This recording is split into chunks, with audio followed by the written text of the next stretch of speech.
ብትፈቅድልኝ እንጂ ጥበብን ለእጆቼ ሰሬን ለመስራት እኔ መች በቅቼ ስለ ፍጹም ፍቅር መስዋዕት ለኔ እጹብ ድንቅ አስባለኝ በሞትህ መዳኔ ትላለች የዛሬዋ ቆይታ ከሳሊው እንግዳችን።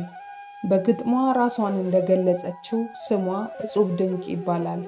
በእርግጥ እሷም ራሷን በደንብ የምታስተዋውቃችሁ ቢሆንም ለመግቢያ ያክል ታሪኳን ሳሟሽ ብቸኛዋ እንስት የብራና ላይ ሰዓሊ መሆኗን የተለያዩ የመረጃ ምንጮች ይጠቅሳሉ። ስዕሎቿ ብራና ላይ የተቀመጡ ከመሆናቸው ባለፈ የጥንቱን ቅርጻቸውን፣ ቀለማቸውንና የአሳሳል ዘይቤያቸውን ሳይቀይሩ ኦሪጂናል አርጋ መሳሏ ልዩ ያደርጋታል። በነገራችን እጹብ ድንቅ ተወልዳ ነፍስ እስካወቀችበት ጊዜ ድረስ ጥቁር ፀጉር አታውቅም። ፀጉሯን ላየ ሁሉ ነጭ ቀለም የተቀባች ነው የሚመስለው። ብዙ አልያዛችሁ።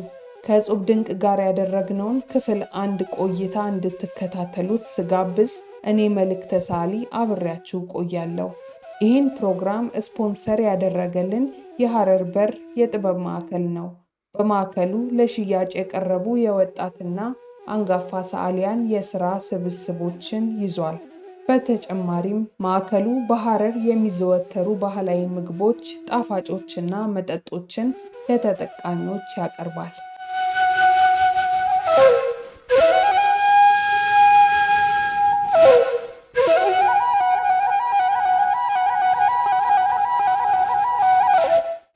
እጹብ ድንቅ ሰላም ነሽ?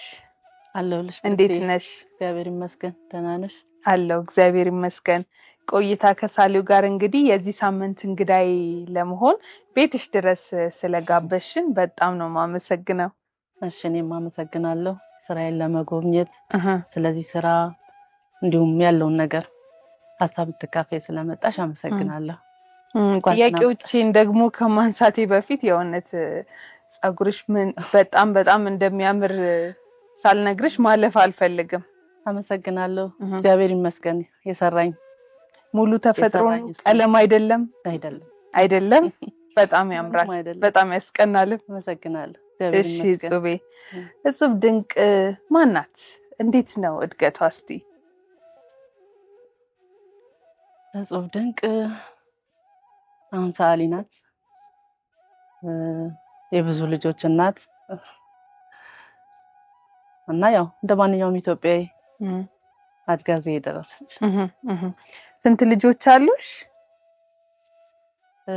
ብዙ ልጆች አሉኝ።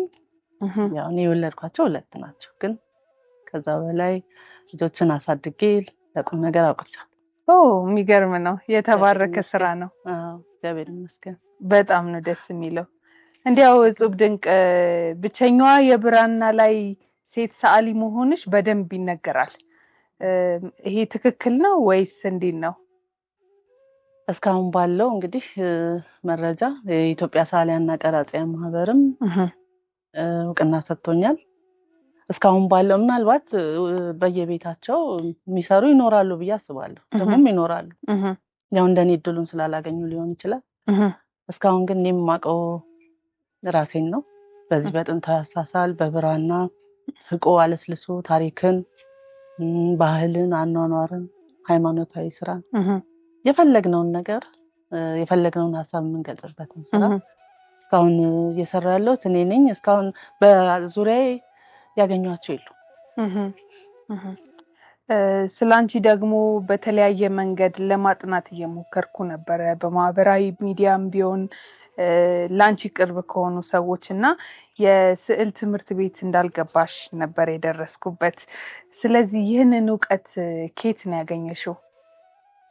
ከአባቴ አባቴ ነፍሱን ይማር፣ አሁን በሕይወት የለም። መምህር ለገሰ ይባላል። እሱ ነበር ይሄንን አሳሳል ይሰራ የነበረው። ከዛም በልጅነቴ ያው ሳድግ አብሬው ከስር እያልኩ ከ10 ዓመቴ ጀምሮ መሳል ጀምሬ ነበር ከሱ ጋር አብሬ ማለት ነው። ከዛም ያው ዋናው ነገር ፍላጎት ነው። ፍላጎቱ ነበረኝ። ያው አብሬ እየሰራሁ ቀጠልኩ። ከሱ ነው ሙያውን ያገኘሁት። አባትሽ ሰዓሊ ናቸው እንዴ? ሰዓሊ ነበረው። የሙሉ ጊዜ ስራው እኛንም ተወልደን እዚህ እስከምንደርስ እንግዲህ በዚሁ በስዕል ስራ ነው እዚህ የደረስነው። ከዛም ያው ተረክቤያለሁ እኔ። ምናልባት ወደ አንቺ ከመሄዴ በፊት ስለ አባትሽ ሰዓሊ ናቸው ስላልሽኝ ስለሳቸው ማወቅ ፈለኩኝ። እንዲያው አባትሽ ምን ይመስላሉ? እንዴት ነው ወደ ስዕል ዘርፉ ለመግባት የቻሉት? አባቴ መምህር ለገሰ ይባላሉ። የጎጃም ክፍለ ሀገር ነው ተወልዶ አድጎ ከተወሰነ ጊዜ በኋላ ነው ወደ አዲስ አበባ የመጣው ማለት ነው። እኛ በርግጥ እዚህ ነው የተወለድኩትም ያደግኩትም። በርግጥ የሆነ ጊዜ ጎጃም ተምሬያለሁ እኔ በአንድ ወቅት መሄድ የነበረብን ነበርና እሱ ያው እዛም እያለ በቤተ ክህነት ነው ያደገው። ዲቁናንም ክህነትንም አግኝቶ እዛ እያለ እሱን በቤተ ክህነት ነበር የሚያገለግለው። በኋላ ነው ወደዚህ መጥቶ ከዛም እሱ እንደሚለን በአንድ ወቅት እስረኛ ለመጠየቅ ሲሄድ ስዕል ስሎ ይሰጠዋል። ከዛ እሱም ለምን እኔም እንደዚህ አልሞክርም የሚል ነገር እንዳደረበት እና ከዛ ደግሞ ያው ጥንታዊ አሳሳል የመጣውም ከኛ ከተዋህዶ ቤተክርስቲያን ነው። እሱም ደግሞ ያው ቤተክርስቲያን ያደገው የኖረው ስዕላቶቹን ያያል ውስጡም ነበረ ማለት ነው በዛ ጊዜ። ከዛም በቃ መሳል ፈለገ። ያው አንደኛ ውሎም ምንም እዛው ስለነበረ ቤተክርስቲያን እሱ በዛ ቀጠለ። የቤተክርስቲያን ስዕላትን የቤተክርስቲያን ብቻ አይደለም እንዳልኩሽ ቅድም የማህበራዊ ኑሯችንን የሚገልጹ ታሪካዊ ለምሳሌ አሁን የንጉስ ሰለሞን ታሪክ የተለያዩ የቡና አመጣጥ ታሪክም ይሰራበታል እንደዛ እና እንደዚህ እየሰራ ነው የኖረው። ቤተ ክህነት የክህነት ስልጣን ቢኖረውም ግን እዚህ እያለ በደሞዝ አያገለግልም ነበር። በራሱ እንደማንኛውም ምዕመን ነበረ። ለምን ሙሉ ጊዜውን የስዕል ስራ ይሰራ ስለነበር ማለት ነው። የሙሉ ጊዜ ስራው ነው መተዳደሪያው ነው። እኛንም እዚህ ያደረሰው በዚህ ነው። በትንሹ ይሄን ይመስላል። ለቤታችሁ ስንተኛ ልጅ ነበርሽ ማለት ነው? እኔ አራተኛ ነኝ። 3 ወንድ 3 ሴት ነን። እኔ አራተኛ ነኝ። ይህን ዕውቀት ታዲያ አባትሽ ላንቺ ብቻ ነው ያስተላለፉት? እሱ በርግጥ ለሁሉም ቢያስተላልፍ ደስ ይለው ነበር መቼም። ግን ያው አንደኛ ፍላጎት አለ አብረሽ ቅርበቱ በቅርብ ሆነሽ ስታድጊና ሌሎቹ ደግሞ ከኔ ከፍ ያሉ ናቸው። ፍላጎቱ እንዳለ ሆኖ ማለት ነው እና ያጋጣሚ ነው። ግን እነሱ ትልቅም ሆነው መስራት ይችሉ ነበር ባይፈልጉ ነው ብዬ ነው የማስበው። ደግሞ መሰጠት አለ አይደል? ለኔ ተሰጥቶ ነው።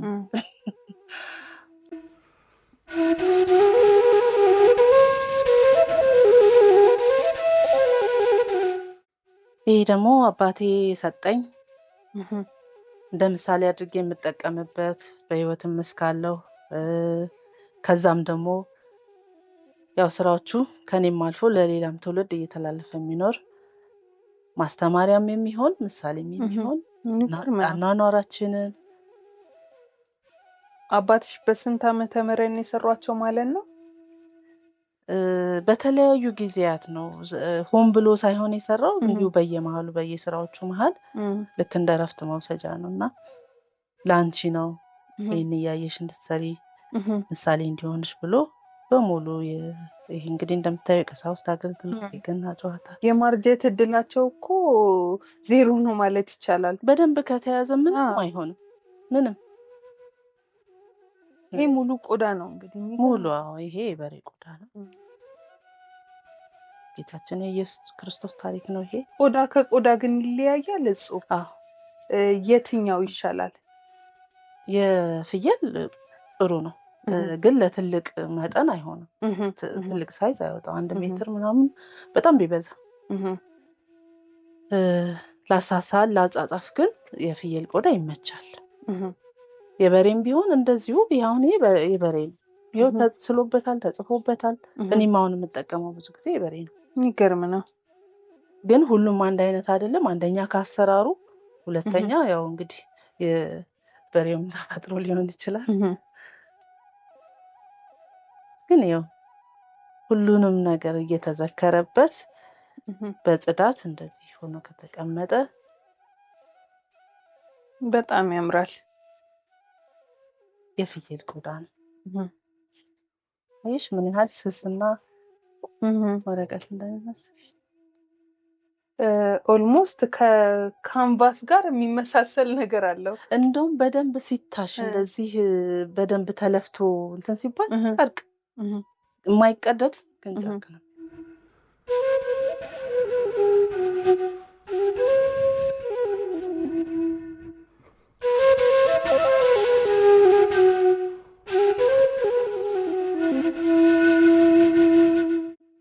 ምንድነው ይሄ? ጽሁፍ የጠልሰም ስራ ነው። ጠልሰም የአባቴ የሰራው ነው።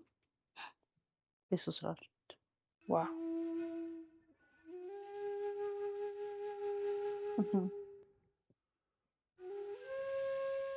ሌላ ደግሞ በጣም የሚያምር ነው። የገበታ ስዕል አለ።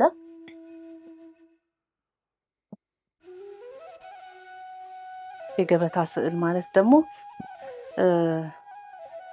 አንደኛ ስዕሉ ብዙ ጊዜ የቅዱሳን ስዕላት ነው የሚሰሩት እና እነሱ እንደሚስጥራዊ ሆነው እንዲቀመጡ ስዕሉም ደግሞ ለአደጋ ለአቧራ ለመሳሰሉት እንዳይጋለጥ እንደዚህ ነው። የጣውላ አቀራረጹ ራሱ በአባትሽ ነው የተሰራው አይደለም? ቀራጺው ሌላ ከሌላ ቦታ ተቀርጾ ይመጣል። ከዛ ስዕሉ የሚገርም ነው።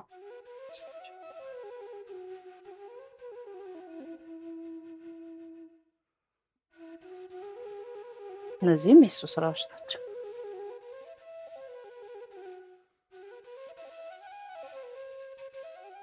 እነዚህ እንግዲህ በታሪክነት ያስቀመጥሻቸው ናቸው።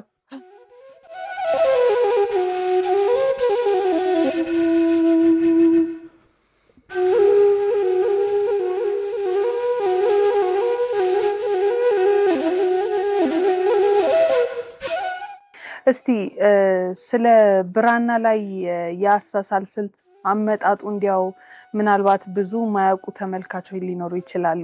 ስለዚህ የተወሰነ እንዲያው ብታጫውችን። የብራና ላይ ስዕል አመጣጥ ያው እኔ ከአባቴ ነው የቀጠልኩትና እንግዲህ አመጣጡን ከሱ ጀምሮ ነው። ግን መስራት እኔ አሁን እንትኑን መስራት እችላለሁ። ራሱ ብራናውን ማለት ነው። እንዴት ፕሮሰሱ እንዴት እንደሆነ መጀመሪያ የብራና የሚሰራው ከፍየል ከበግም ይሰራል። ግን የበግ ትንሽ እንትን ቶሎ የመቀደድ ባህሪ ያለው ይባላል እና ብዙ ጊዜ የምንጠቀመው የፍየል የበሬ የምንጠቀመው ብዙ ጊዜ ማለት ነው። በተለይ ደግሞ የፍየል እና ከነዚህ ነው የሚሰራው። እነሱን ቆዳዎች የፍየሉንም ይሁን የበሬውን ልክ ከብቱ ይታረዳል አይደለም? ከዛ እሱ ደርቆ እንደገና ይዘፈዘፋል። በወራጅ ውሃ ነው የሚሉት ድሮ ቧንቧ ምናምን ስላልነበረ። አሁን ግን እንደዛ እንደሚሆን ውሃው እየተቀየረ ይሸታል አይደለ? እሱ እየታጠበ እየተቀየረ ልክ ርሶ ጸጉሩ መላጥ ሲጀምር ይወጠርና ይፋቃል። ከስጋው ፓርቲ ያለውም በስጋው ክፍል ስጋ እንዳይኖረው ሽታ እንዳያመጣ ቶሎ እንዲደርቅ ለጽሁፍም እንደዛው እንዲመች ተደርጎ ይሰራል። እና የብራና ስራ አሰራሩ እንደዛ ነው። ከዛ ደርቆ ያው በምትፈልጊው መጠን እየቆራረጥሽ ይሰራል ማለት ነው። እዛ ላይ ስዕሎችን በምትሰሪበት አግባብ ውስጥ የምትጠቀሚው ቀለም ታዲያ ከዘመናዊ ስዕል አሳሳል ላይ ከምንጠቀመው ወይ አክሪሊክ ወይ የኦይል ቀለም ጋር ተመሳሳይ ነው ወይስ ይለያያል? እኔ እሱም ቢሆን ይሄንኑ የአክሪሊክ የውሃ ቀለም ነው ሲጠቀም ያገኘሁት።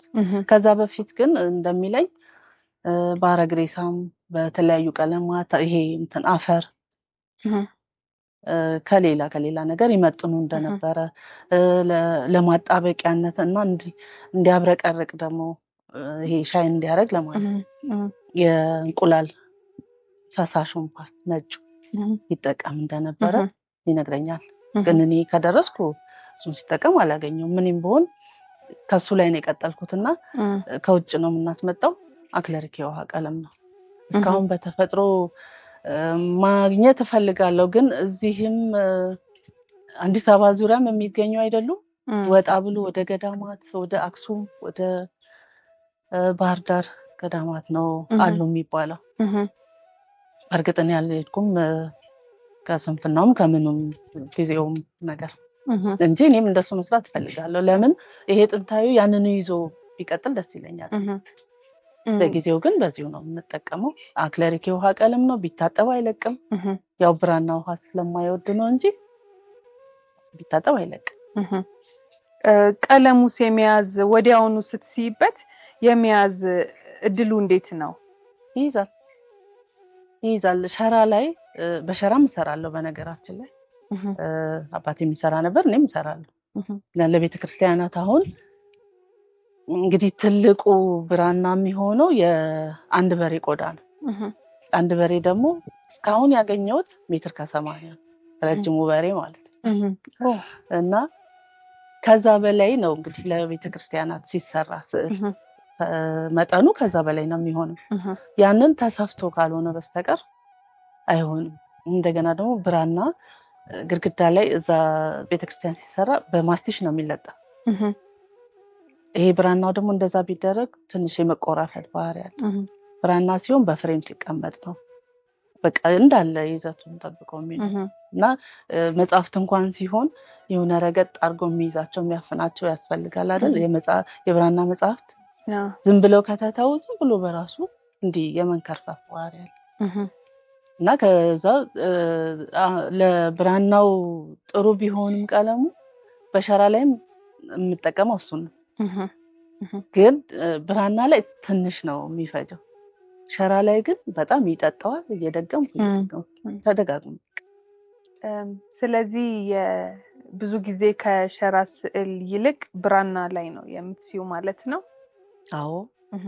አንደኛ ጥንታዊ አሳሳል በብራና ነው ሲሰራ የመጣው። እሱ መቀጠል አለበት። ይሄ ነው አላማዬም የነበረው። የብራና ስዕል በብራና የተሳሉ ስዕሎች እንግዲህ በየገዳማቱ በየቦታው የምናገኛቸው ሙዚየም ምናምን የብራና ስዕሎች ናቸው እና እነሱ የመቆየት ብዙ ዘመናትም ማለት ነው። የስንት ሺህ ዘመን መጽሐፍ የስንት መቶ ይባላል አይደል? ወረቀት ያን ያህል አይቆይም። ብራና ግን በቃ ትውልድ ያልፋል እንጂ በስርዓት ከተያዘ ስዕልም ይሁን ጽሁፍም ይሁን ይኖራል። በቃ ከዘመን ዘመን እየተሻገረ ማለት ነው። ሸራው እንደዛ ላይ ቆይ ይችላል። እና ደግሞ መቀጠል የምፈልገው ይሄን ነው፣ እንዳይጠፋ ማድረግ ያለብኝ የብራናውን ነው። ፍቆ አለስልሶ ሽታው አለ ምን አለ ብዙ ነገር አለው። ያንን ችሎ መስራት ወረቀት ገዝተሽ በምትፈልጊው ልክ ቀደሽ መጻፍ ወይ ምናምን ሊሆን ይችላል። ይሄ ግን ልፋትም አለው። ግን ደግሞ የዛን ነው ያህል ታሪክን አንድ ስዕል አንድ ታሪክ ማለት ነው። ለምሳሌ አሁን ይሄ ቅዱስ ያሬድን የተወሰነ ነገር ይገልጻል። እንዲህ ሲያደርግ ተብሎ በተመስጦ እሱም ሲወጋው አላወቀም፣ ቅዱስ ዳዊትም ሲወጋ አላወቀም። በተመስጦ ላይ ሆኖ ይሄ ከየት መጣ እንዴት ነው? ይሄ አሁን የተወሰነ ነገር ይገልጻል። በብራና ከተሰራ እንደዚሁ እንደሆነ እንደተረከ ይኖራል ማለት ነው። ከአንድ መጽሐፍ ያው ሁሌም እላለሁ የሚጽፉትን እንትን ለማለት አይደለም። ከአንድ መጽሐፍ ግን በአንድ ስዕል የሚተረክ ትረካ ከመጽሐፍ በበለጠ ለሁሉም እድሜ ላለ ሰው ደግሞ ለህፃናትም ብታሳይ ለምን በተለይኛ ስራዎች በተራኪነታቸው ነው የሚታወቁት።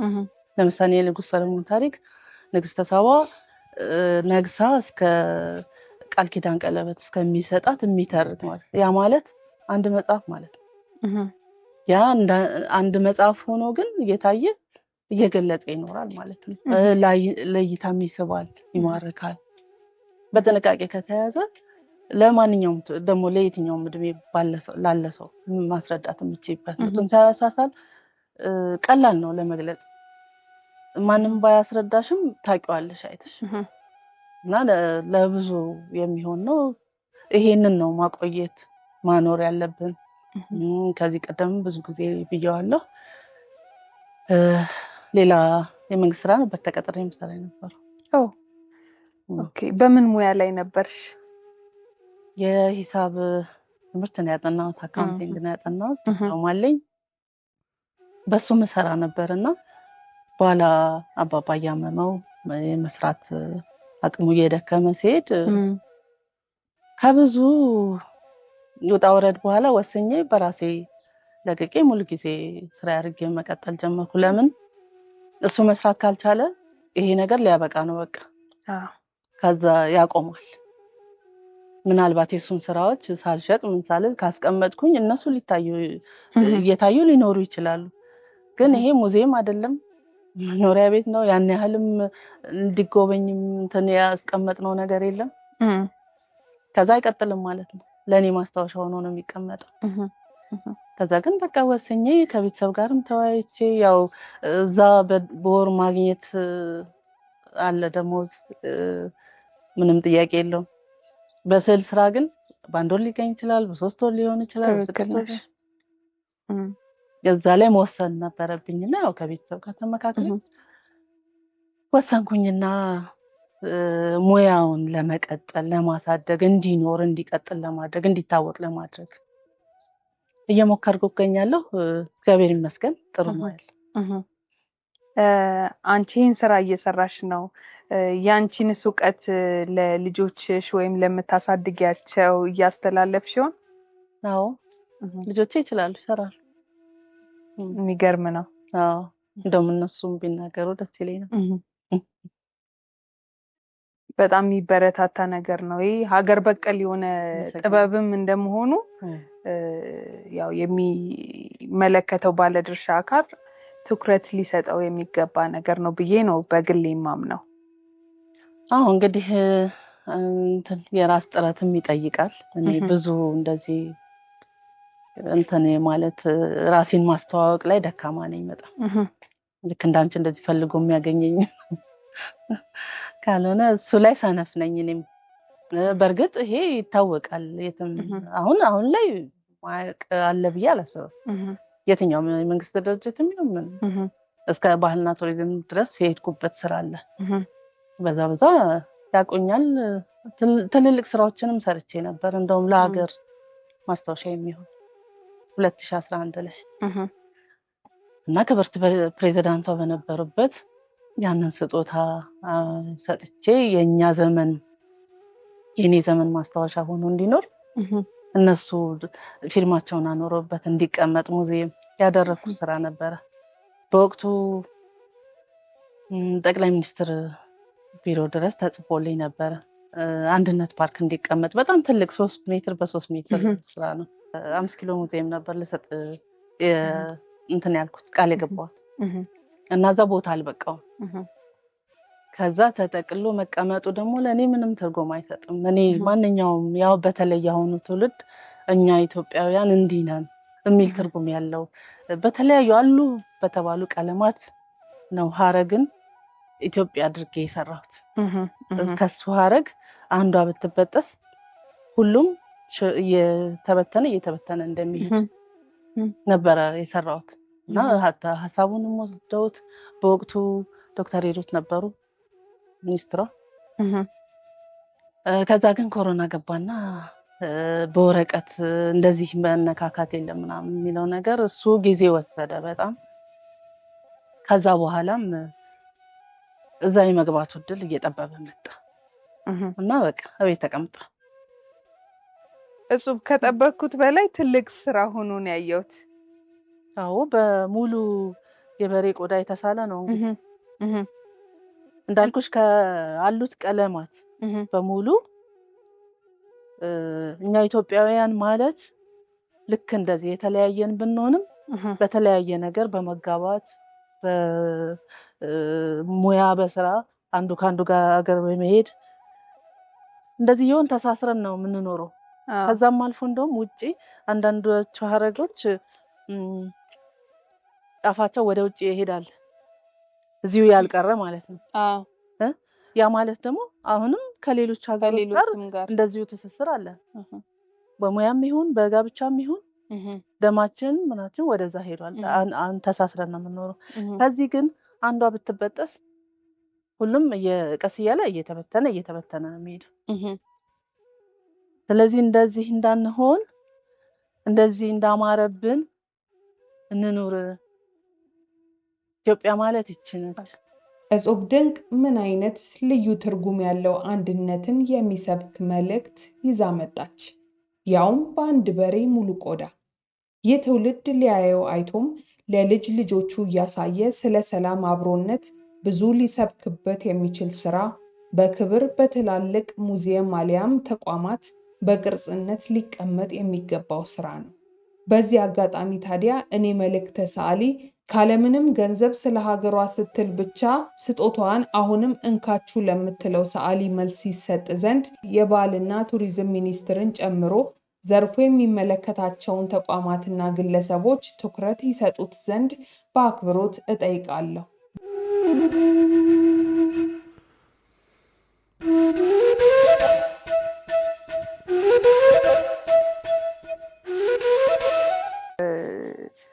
በሀገራችን ላይ የስዕሉ ዘርፍ በተለይ ማርኬቲንግ ወይም የኩሬተር ስራ ያን ያህል እምብዛም አልተለመደም። ስለዚህ ሰዓሊ ብዙ ጊዜ የራሱን ስራ ራሱ ነው ለማስተዋወቅ ሲዳክር የሚታየው እና ራሱን የቻለ ዘርፍ ተፈጥሮ የሰዓሊውን ስራ ደግሞ ማስተዋወቅ ያለበት ግለሰብ ወይም ደግሞ ቡድን መኖር አለበት ብዬ አምናለሁ። በእርግጥ ደግሞ ያ ስለሌለ ያው ራስሽን ለማውጣት በምታደርጊው ጥረት የተወሰኑ ስራዎችን በተለያዩ ሚዲያዎችም አይቻለሁ። ቅድም እንደጠቀሽው ደግሞ ከሳህለወርቅ ዘውዴ የተገኙበት ፕሮግራም አንዱ ነው። ከዛ ውጪ ደግሞ እንዲያው በዓለም አቀፍም ደረጃ ይሁን እዚሁ በሀገር ውስጥ ያዘጋጀሻቸው ወይም ደግሞ ተዘጋጅቶ የተጋበሽባቸው ትላልቅ ሁነቶች ይኖሩ ይሆን? እኔ በግሌ ሳይሆን በዚህ አጋጣሚ ማመሰግናታለሁ የእናት ፋንታ ሰዓሊ ከራሷ ሰዓሊነት ባሻገር እኛን እዚህ ያለነውን የሀገሬን ሰዓሊዎች መጥቀም አለብኝ፣ እንዲታወቁ ማድረግ፣ እንዲሰሩ የተሻለ እድል እንዲያገኙ ማድረግ እፈልጋለሁ ብላ የሷ ፕሮጀክት አላት።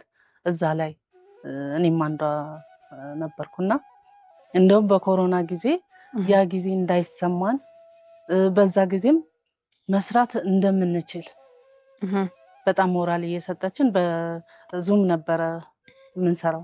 ውይይት ነበረን በየሳምንቱ ምናምን። ከዛም የራሳችንን አዳዲስ ስራዎች እስከዛሬ ሰርታችሁ ማታውቁትን ግን ደግሞ ከስታይላችሁ ካሳሳላችሁ ሳትወጡ ብላ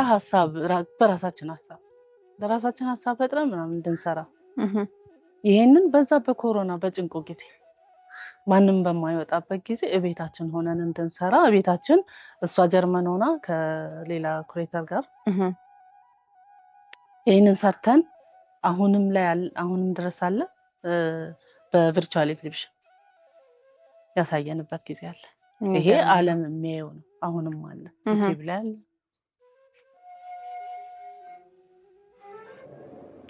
አመሰግናለሁ። እጹብ ድንቅ ለገሰ እባላለሁ።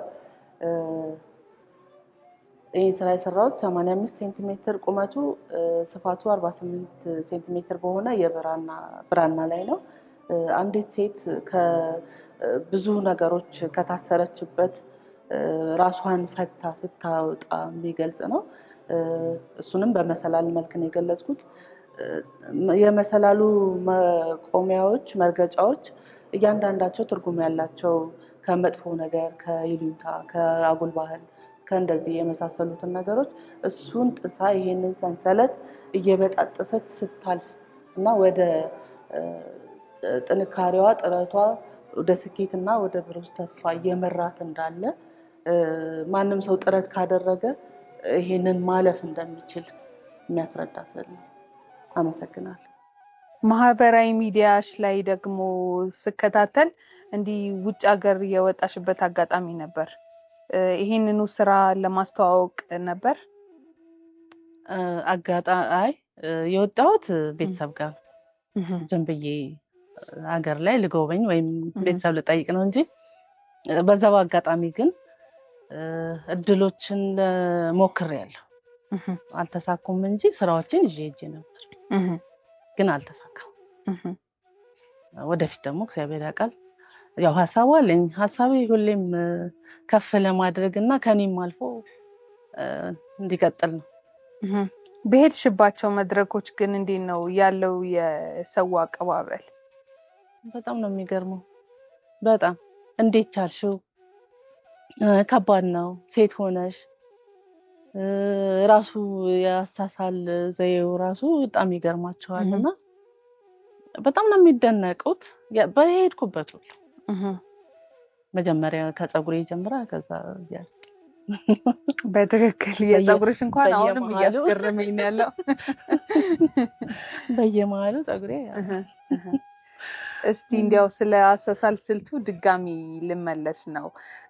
ብዙ ጊዜ ብራና ላይ እንደመስራትሽ የሃይማኖት ተኮር ስራዎችን ብቻ ነው የምትሰሪው ወይስ ሌሎችም አይነት ስራዎች አሉሽ?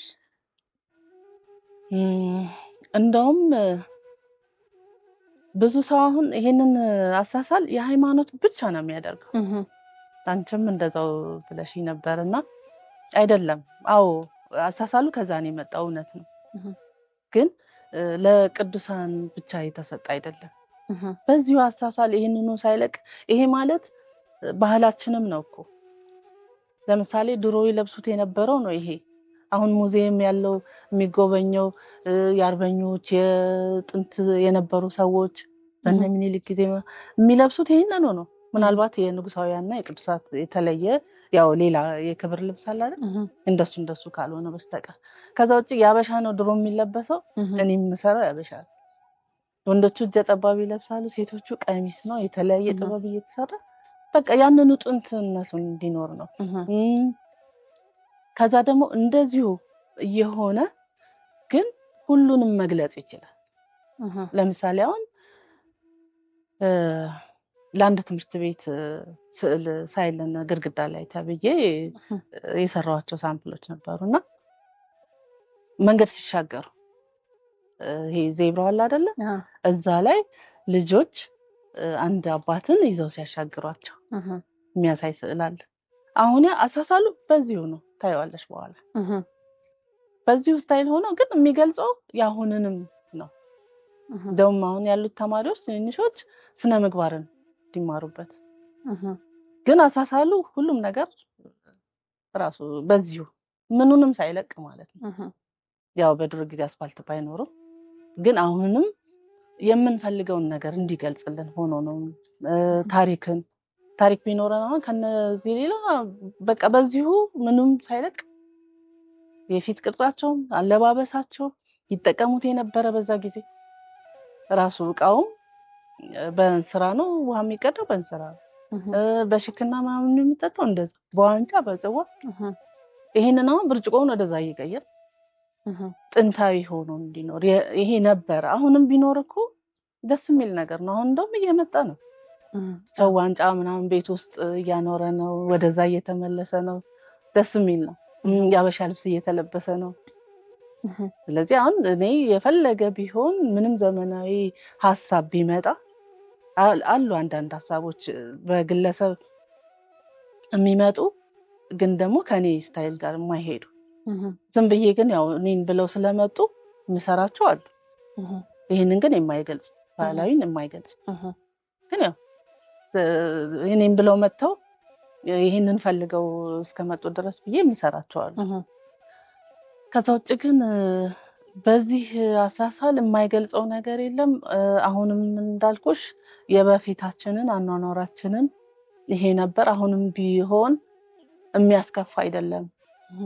የበለጠ ክብር ያለው ነገር ነው። አሁን አንዳንድ ባለስልጣናትም ምንም አሁን ሌላ ሀገር ሲሄዱ የኛን ልብስ ቢለብሱ የራሳቸው አሁን ነጭ በነጭ እኔ ምኑ ነው የሚያስጠላው?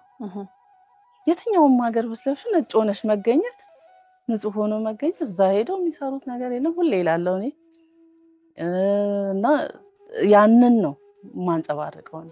ወንዶችም መልበስ ያለባቸው ሴቶችም እንደዛው የምጠቀማቸው መሳሪያዎች ካሉም እንደዛው የነበረውን የሚበላ ከሆነ በመሶብ ስለዚህ አሁንም አንዳንድ ቤቶች በመሶብ ሆኗል።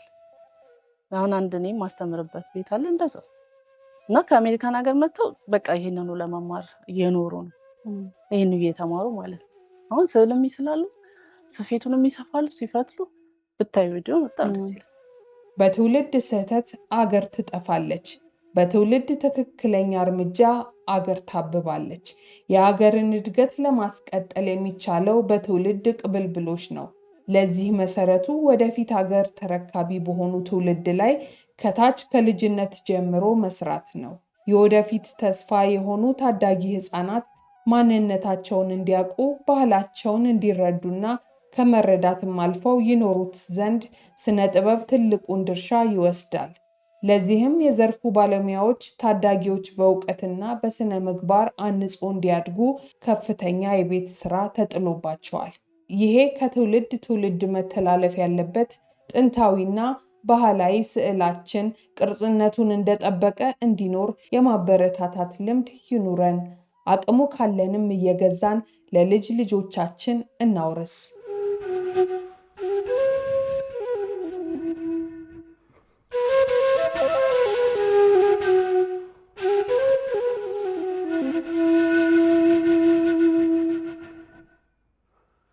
አሁን ሰው ወደ ጥንቱ እየተመለሰ ነው። ያ ደግሞ ማለት አንድ የራስን አክብሮ መኖር ነው።